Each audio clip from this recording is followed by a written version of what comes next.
My name is Lisa Zini.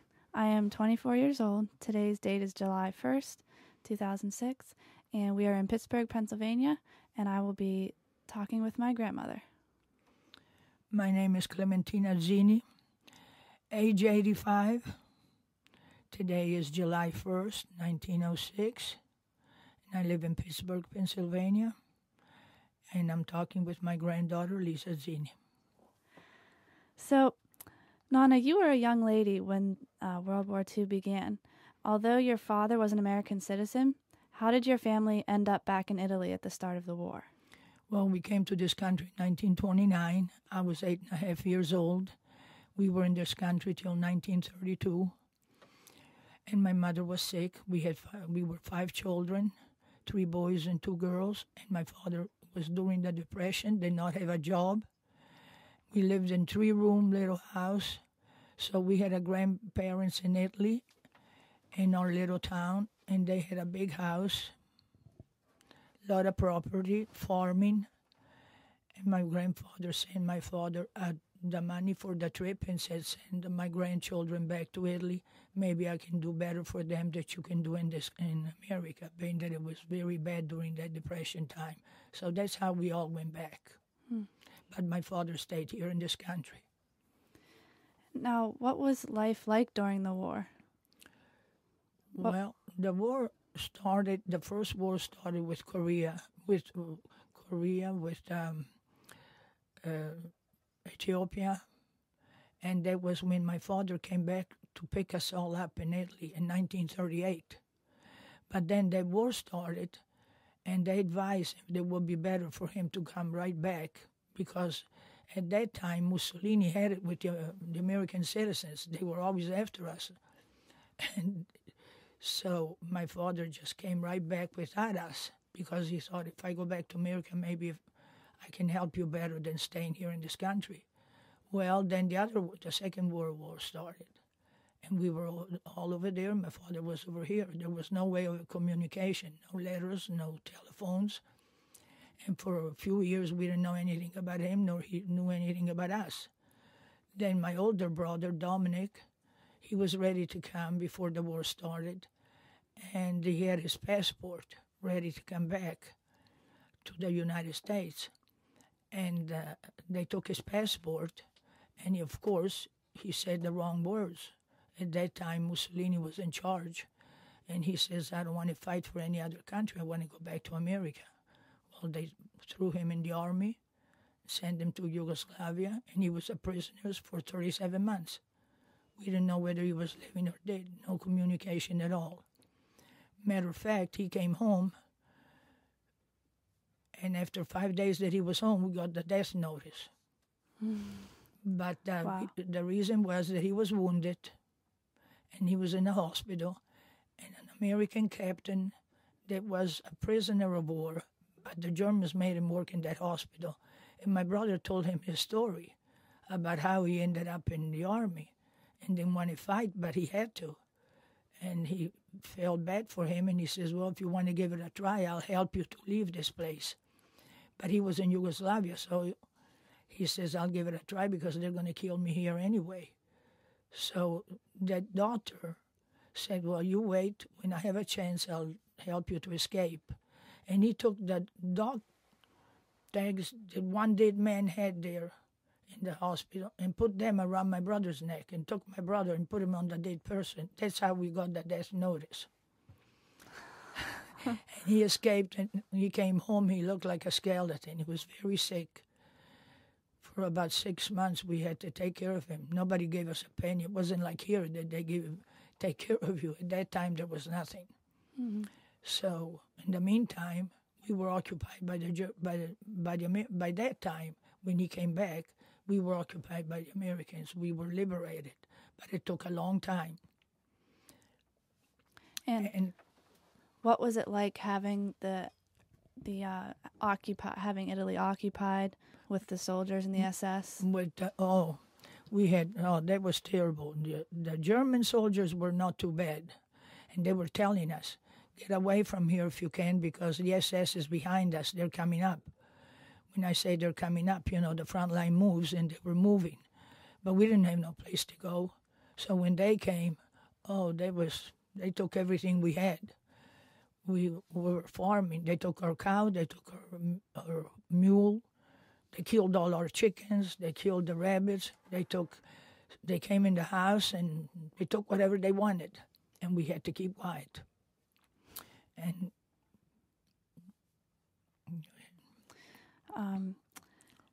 and what?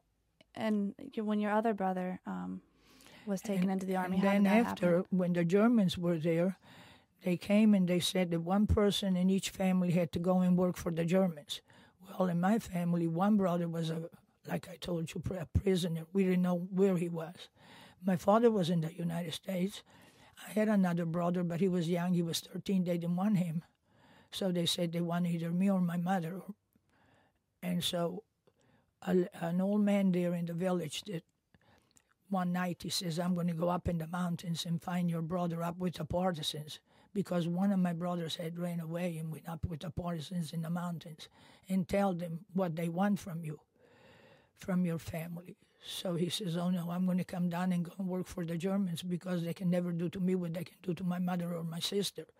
So he had to come down and went down to the German headquarters and put up his hands and says, I'm going to come and work for you.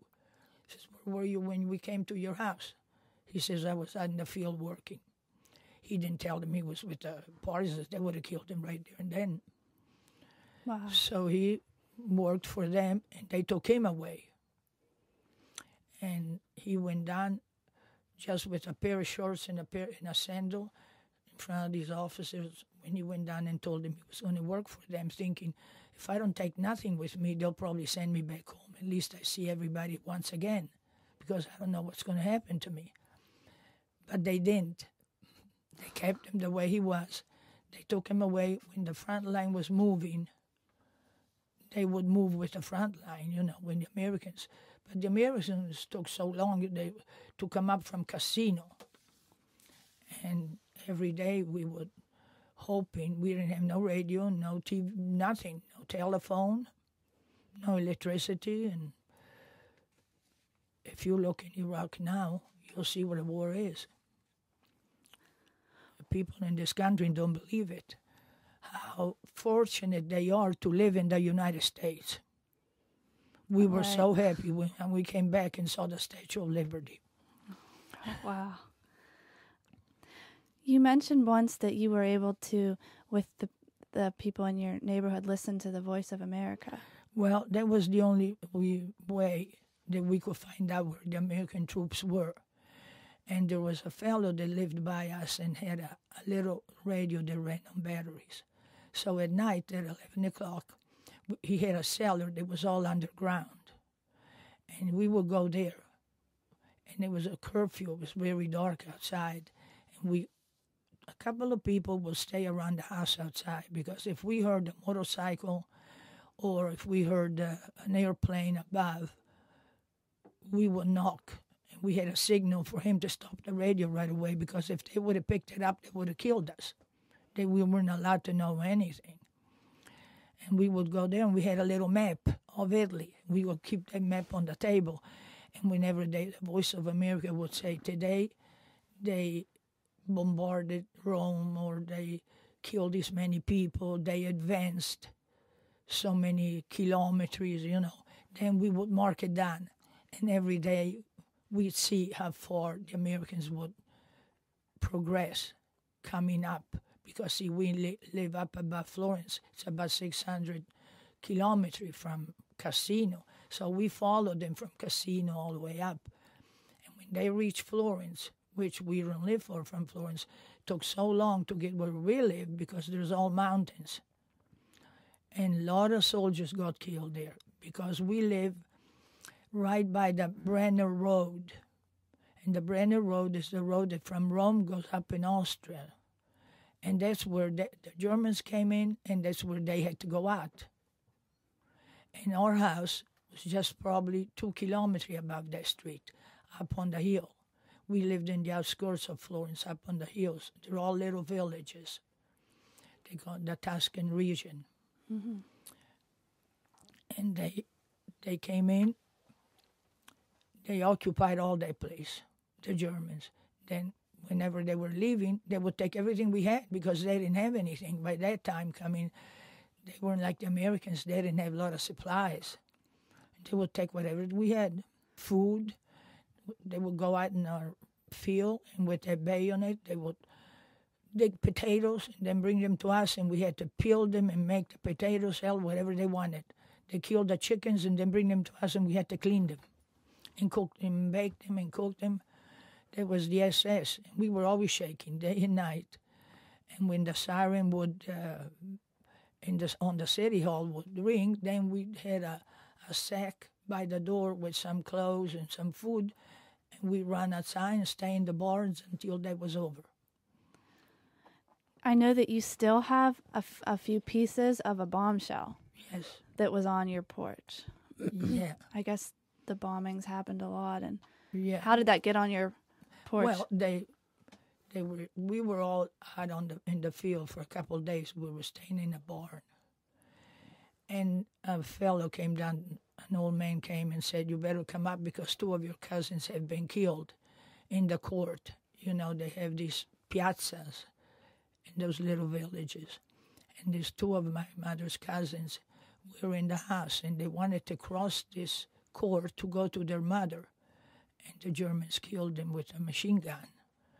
So my mother was crying and scared, and so I went with a couple of friends of mine, and they were laying there. They were dead. And we went in the house, and we took some sheets and put them in these sheets, and then we pulled a mattress in the dining room, and we put them on the mattress on the floor and tied them inside of these sheets. There was nobody who could make a casket. Everything was closed. The young people were gone who was able to escape, like my brother, were up with the partisans or were prisoners of war. The only people who were in the villages were old people. And so we buried them, and on a stretcher, we took them to the cemetery and buried them like that in the ground. And then there was a little girl, 7 years old. They were not related to us, but they were right there in the village. She ran outside on the porch and was screaming when she heard all this shooting. They were shooting with the cannons in the villages, the Germans. And she started screaming, and they shot her. She was 7 years old. So we picked her up and put her communion dress on, and we laid her on the dining room table. And these are the things that we used to go through day by day. We were always running. And when we came back in the house, we used to say, "Thank God they were all living. They were all together again." And every morning around 7 o'clock, that was our wake up because the siren would ring in the city hall, and the Germans were down on the Brenner Road. They were trying to leave, to run. The Americans, the British with the Spitfires, those small airplanes, from our house, you could see the pilot in it because our house is up in the mountain, and the Brenner Road is down below. And they would come down real low and with a machine gun and shoot on the Germans. And that went on every morning. And then at 11 o'clock, there was another call. The siren was for the Americans. You probably saw those big bombers. They came at 11 o'clock. We used to say, "Now, here, let's run because the Americans are coming." When the siren rang, it meant the airplanes were over the border. You know, they were in Italy. Yes, and we saw some of them. And those mountains come down, too. Wow. Because they had the contra area.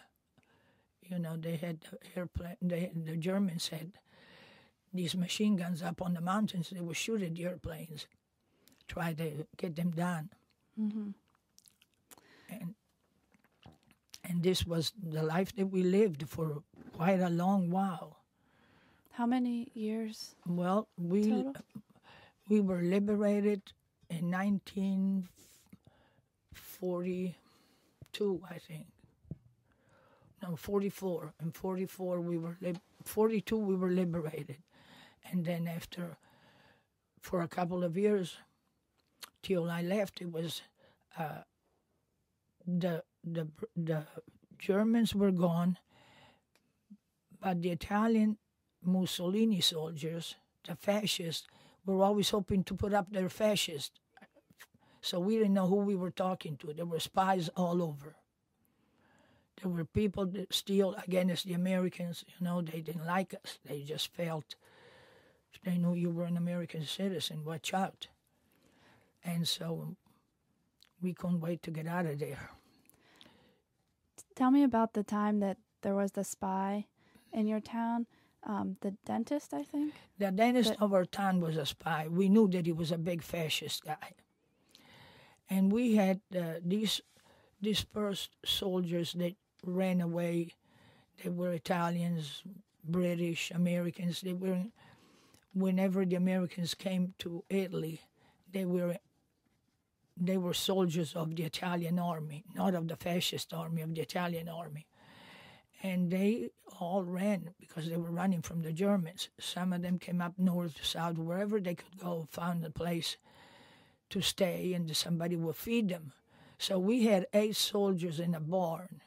Some of them were British, some were Italians, but they had to stay there because we had the front line. They couldn't cross it to be able to go to their home or to the American headquarters. And we used to feed them in the morning. A few ladies from the village took turns and went over, brought them some food. Well, one morning they went and found them all dead, shot in the head. My mother was one. They were all dead. And we knew that we found out that Dennis was the one that spied to the SS, that these soldiers were there. But whenever the war wasn't over, but we were liberated. The Americans were there. And the partisans had all come down from the mountains. So one Sunday, I was going to church, and I saw all these partisans in front of the church. We were wondering what they were doing. And they had this Italian guide. They had the dentist. And in this piazza, I even have the pictures. Lisa, my granddaughter, saw them. There was a big crucifix. And in front of the crucifix, there was a little bench, stone bench. And they stood him there, and they had a piece of paper, and they read to him everything that he had done. You spied on this, you had these people killed. They had like a history of him. You have anything to say? All he was saying, please don't kill me, please don't kill me. And they all took their turn shooting him. And we stood right there, looked. And what do you think we did when it was done? We clapped. That's how bad we were. That's how much we cared. Well, because you had been helping those 8 soldiers. Oh, yes. In the barn and bringing them food, right? But many other things he had done that he spied. Like Louisa's father. You know Louisa. Her father had a little store. And it just so happened that he had said something, not bad, but that he didn't care for Mussolini. When you went in a place, you weren't allowed to say good morning or good night. You had to say, Viva il Duce. That was the word, Viva il Duce. And he says, I'm not going to say that. They burned his place down, the fascists, and they made him drink castrolio. They held him against the wall. They tied him and made him drink castrolio. So I lived under a dictatorship for 24 years.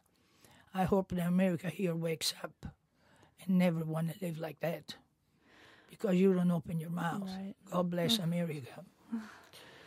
Now, after you were liberated, and did you know you would be coming back to America? And what was that journey like? And your feelings coming to America? Oh, it's all we always said. Because, let's hope that we can go back to America. So we went to the American consul, and of course we were American citizens, and we never had anything, no bad things behind us to say that we were aiding the fascists or anything like that. They gave us the passport right away. 2 of my brothers came in January, but the American consul will not put us all in one boat, because I didn't know that the boat was like that, but they told me no, it's dangerous. It's still the war was on. So he gave us the passport to me and my sister, and my sister was young. She was 14. And he said, go home and be ready. It can be a month, it can be a week, it can be a few days they were going to come and pick you up. They were protecting us because there were so many spies that they knew that we were American citizens. And so one morning they came and they said, "You're ready? We're ready to leave." And they had a big Jeep, and there was 2 American soldiers and 1 interpreter, an Italian carabiniere, that's a policeman. And they took us to Livorno, and they put us on a hotel. And that was on Friday. And we had a policeman at the door of the hotel at our room, and they would take us down for lunch and for dinner, and then bring us back in our bedroom. And we were 7 people, 6 girls and 1 man. And we were 7 passengers. But we thought we were going to find a lot of people at the boat. So on Sunday morning, they came and they said, "We're going to go to the boat." They put us back on the Jeep and took us to the boat. When I saw the boat, I said, "Is that the boat that's going to take us to America?" They said, "Yes, it is." It was the Joel Charles Harris. Matter of fact, I have with me the papers. And they put us on this boat, only 7 passengers and the crew. And then the boat left the next day. We were wondering why this boat wasn't leaving. And at midnight, they came and they said, "Get dressed." We had a Red Cross woman that would always come and tie us in bed, like strap us like you do in a car, because we didn't know why, but she told us that night, "This is the way you have to sleep, because the boat will rock a lot." And here, they took us off the boat at midnight, and they put us on one of those big trucks that have those awnings on the side that they pulled them up. And Yes. They had 2 policemen in the front and 2 sitting at the back with a gun in their hands. And they took us to the American headquarters, but never said why. Maybe they did, but we couldn't understand English. We didn't know. We went along with what they were saying and doing. And when we were there, we had all our papers, and these officers looked at all our papers, put us back on this truck, and brought us back to the boat. But going back to the boat was a long ride, and the 92nd Division was there in Lehorn, and there was a curfew. So the 92nd Division were all blacks, and they had this curfew at a certain hour. And when they saw us girls, all these young girls on this truck, they were hollering at us, "Oh, they caught you tonight." They thought we were prostitutes running the streets. They had caught us. They took us back on the boat, and it took us 22 days to get to the United States. Their boat rocked and rocked. We thought, "Oh, my God." And they treated us like soldiers. The same food that the soldiers ate, and there was only the crew. Then when we got to the United States, they told us why all the secrets, that we didn't know the name of the boat before we got on it, nothing, because the war was still on. And the boat was full of ammunition that they were bringing them back to the United States. And when we were coming over, when we got to the Isle of Capri, the captain, he was an older man, he says, "I want you girls, you people, to come up on the deck." That day the ocean wasn't too bad because we couldn't hardly stay outside. It was the water would all cover the boat. He says, "I want you to see the mines. We have to turn the boat around because there's too many mines around here." Wow. So that was the trip when we got over here. 22 days. Now, it was just you and your sister. It was just me and my Together. sister. There was a Polish girl. She came from a concentration camp. And then the other people, another girl from Florence, people like us that were American citizens. We were among the first 75 American citizens that the American consul in Florence brought back to the United States, little by little. And how long did it take for the rest of your family to come over? Then my mother came the next year with my brother because my brother was very sick from the war. And my 2 brothers were already here. They came in January with the same boat that we came on. Mm-hmm. It was a little bit bigger than one they came on. It didn't take them that long. Are there any other experiences from this time during the war? There. or living during this time that you wanted to talk about? Well,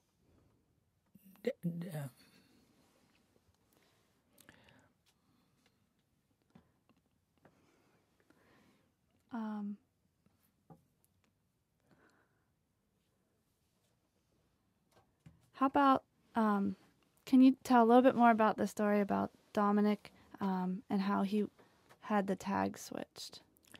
well, he ran away, Yeah. came back home. My other brother did the same thing. He ran away from the Germans. Mm-hmm. He was able to escape. Came back home after about almost a year that they had him because the front line wasn't moving fast. Mm-hmm. And they moved the way that the front line was moving and the Americans were in the back. Mm-hmm. Then when we were liberated, it was a nice time. When they came, we had the first troops that we had was the 92nd Division. And then they were there just for about a couple of weeks. And then a British division came. They were all experienced soldiers. They were coming up from Casino. They had done all the war from Casino up. And but before the 92nd Division, when they came, the Germans were up in the mountains. See, where we live, we're all mountains.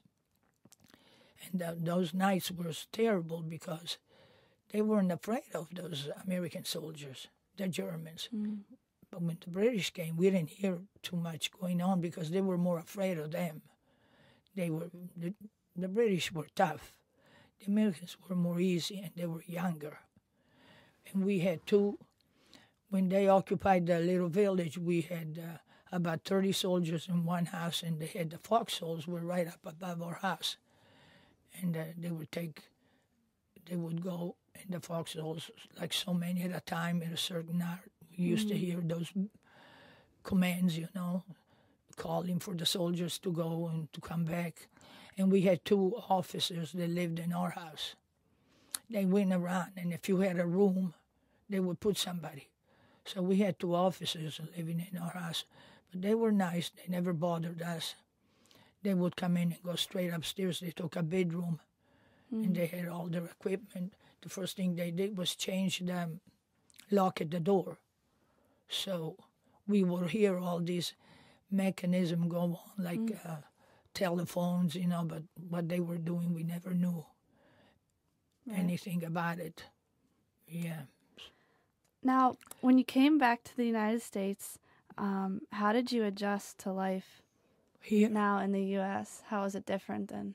Well, when we got back here, we were happy to be back.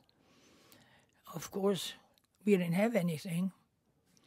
And we went out and looked for a job. We couldn't speak the language. And we had a lot to learn. But we were happy, hoping that the whole family would be together. And we went out and looked for a job. Whatever we found, we did, no matter the pay. Mm-hmm. And my brothers, we had it pretty hard. My brothers, they were making little statues, working day and night, and we were all working together, and put the money together, and buy a little bit of furniture, and pay our rent. There was no help from nobody, like they have it today. And I never went to school because we went to work. And then I got married. I met my husband, which we knew each other when I was here in this country before, when I was 13 and 14 years old. And we went to the same school, a Forbes School, in Forbes Street here in Pittsburgh. And then whenever we met again, and a year later we got married. Yeah, he was in the Air Force for almost 40 months. And when he came home, I was already here in the United States. But all during the time that you were in the war, you didn't have any communication with Nonna? No, we didn't have no communication with nobody. Right. There was no mail, nothing. No newspapers, no nothing. Mm-hmm. Yeah, no electricity. Yeah. No, we had a fireplace. There was, but it was tough. The people here don't know. When they talk about war, they think, oh, they can do this, they can do that. I say you have to be in it, and let those officers and generals do the work. Don't try to tell them what to do, because you have to be there to see what happens. Mm-hmm. They try to punish people. Let me What- see.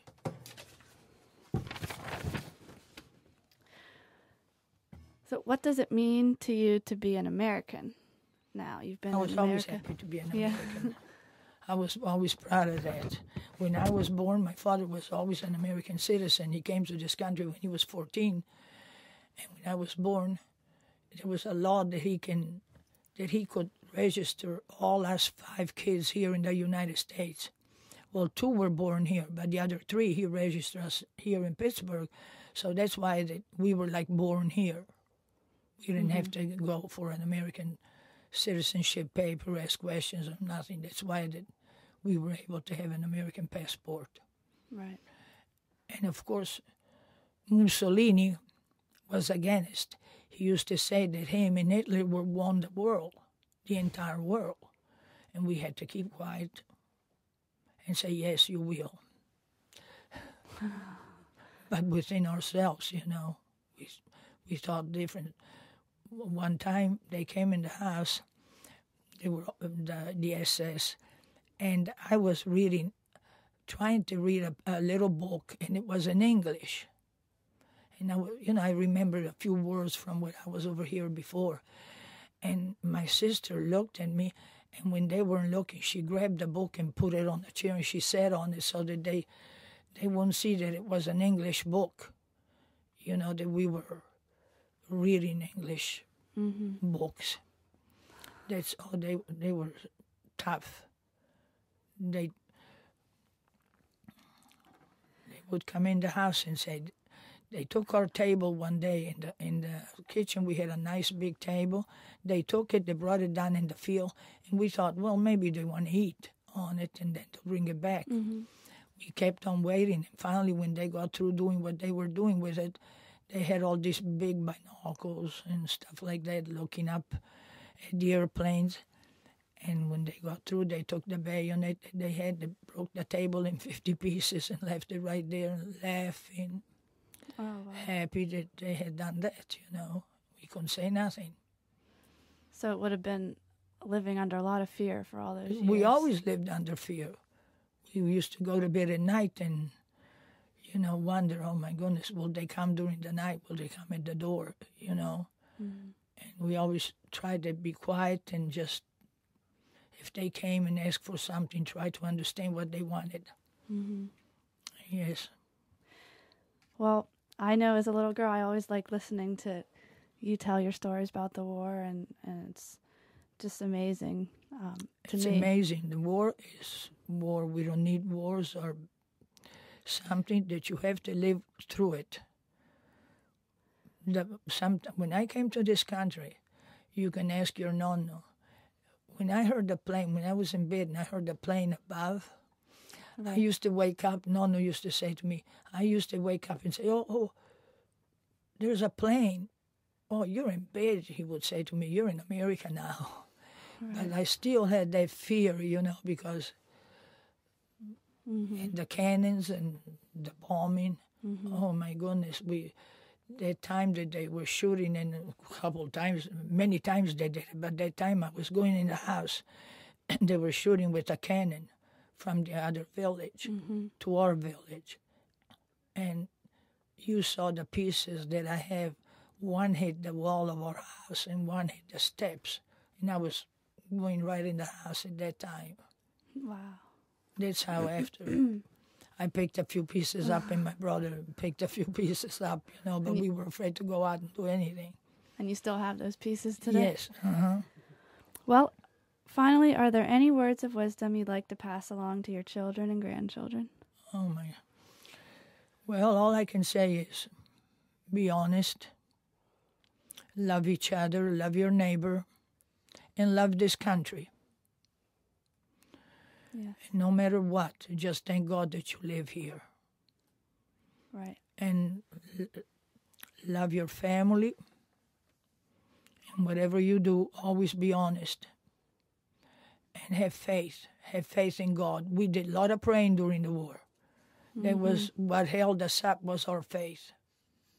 We will get Yes. together and just pray while the bombing will go on. We had in our house we have a long steps, and they're all stone to go upstairs. And when the siren rang, my mother, my aunt, and a couple other people there would run in our house and go under these steps and kneel down and pray while the bombing was going on. Wow. Because they thought they would be safe under these steps. Yeah, they thought they would be safe under these steps. Wow. But the day that they called us to come over here, we thought that was the best day of our life, although the trip was a big ordeal. Quite a journey. Yeah. I never got on a boat since then. I went back to Italy. I took all my family for 34 days, and I took them all over. They saw a lot of places where the bombing was done, and this was in 1979. And they all thought that it was amazing, but because we had a big house there, but now we sold it because nobody is going back. I really don't care to go back. I won't want to live over there. No. I'd like to go though and Well, see where you go. lived. Yeah, you go, and I hope you do someday. Yes. But I'm too old. I won't want to take a trip like that anymore.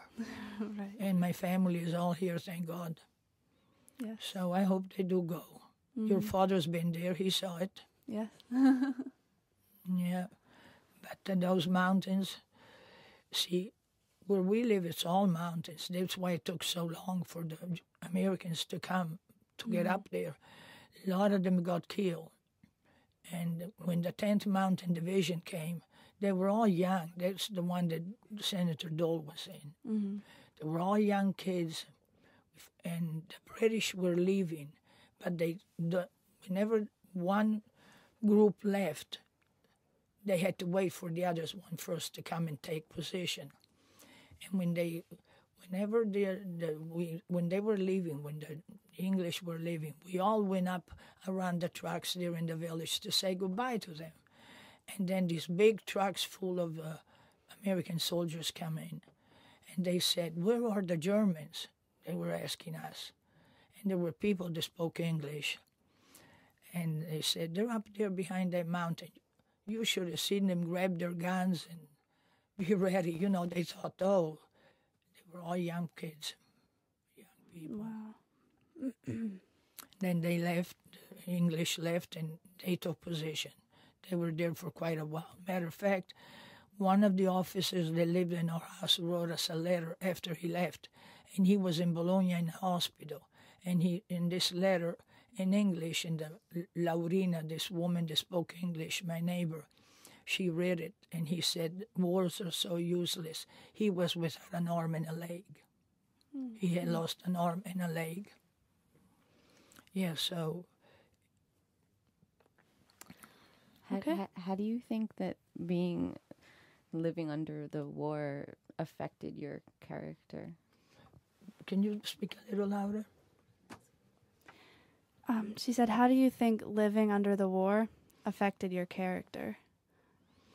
By being a better person. Affected how you or- are.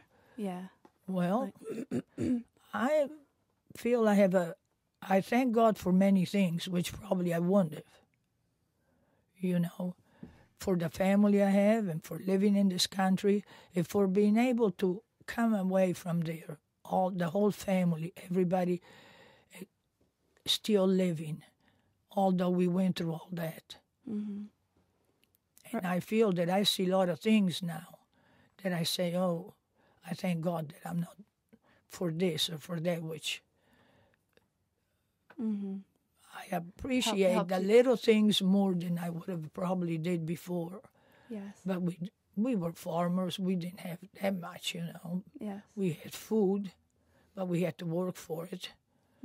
And so we were happy to get out of there. Now today they live good over there too. But at the time that I left, it was 1946, the war was still on way up in the northern part of Italy. Mm-hmm. We come from near Florence in the middle. And the war was still on. And bridges were done, houses were done. Today everything is rebuilt and it's beautiful. Right. But I won't care to live there. Mm-hmm. No, a lot of bad experience, even when I went back to visit, like me, my sister, my mother, us, the family, we would go around and say, oh, you remember what they did here? You remember what happened here?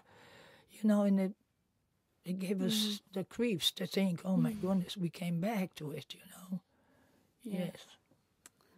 Yeah. Okay. Now, Thank you very much.